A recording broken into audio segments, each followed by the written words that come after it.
Good morning, everybody. My name's Michael Long, and thank you for joining. Today, I want to talk about states' rights. Now, before we begin, there is this thing called the U.S. Constitution, and in this thing called the U.S. Constitution, there's this amendment, and it's the last amendment in the Bill of Rights, which strictly states that the powers not delegated are to be left to the states or to the people. And of course, Amendment 9 states, whatever freedoms you don't have listed in this Constitution, the government cannot say that it does not exist. Okay, but going back to the 10th Amendment, okay, the 10th Amendment is strictly a states' rights amendment. Now, the states gave the federal government, when they created the U.S. Constitution, the authority to indirectly combat illegal immigration through having the right to declare war, basically that given the indirect right to combat illegal immigration, and in contrary to that, also gave the federal government the right to, with the process set up, to have Congress declare war before going into war.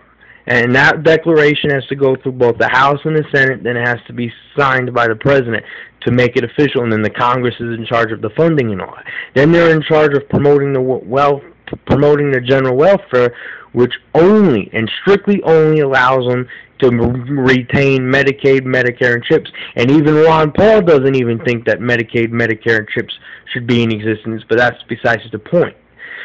And I agree with Ron Paul on almost everything, except for there's very few issues that I disagree with him on, but there are some issues that I disagree with him on. That's a different story. And the federal government also has the right to come up with the common currency, to defend, to look out for the common defense, and things like that, and also to promote the general welfare, the general defense, to combat illegal immigration, to come up with the common currency, to basically look at the value of each dollar and things like that, and to protect everyone's constitutional rights. And that's very limited. All these other things, whether it be gay marriage, whether it be education, labor, homeland security, this thing, that thing, okay, those are states' rights issues. Even local, state, even law enforcement should be done by the local, state, and county levels,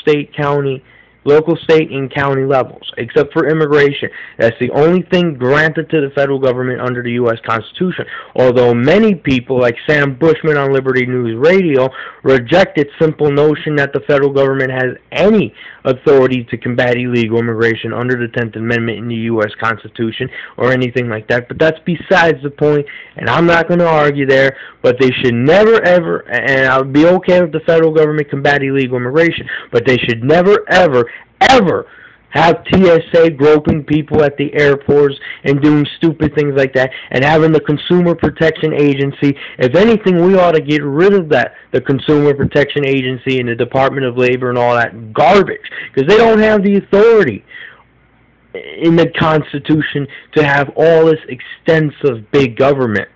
Okay, so, and those are issues that are generally states' rights, and the states also have the right to form their own militia. They also have the right to combat illegal immigration, as does the federal government.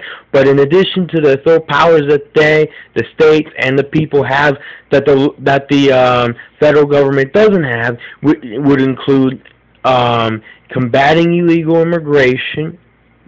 Well, maybe not combating illegal immigration, because that's something that the federal government has control over. But they have the power. They have the power to do the education, energy, labor, and all these other things that the federal government are worrying about that they shouldn't be worrying about. And I think if the federal government's going to step in and have these to tell parents what to do under these child obesity laws, I think it is I think that the federal government has too much power, and it's time to reduce the size of the federal government back down to its constitutional foundation. And again, my name's Michael Long, and thank you for joining me. Good luck.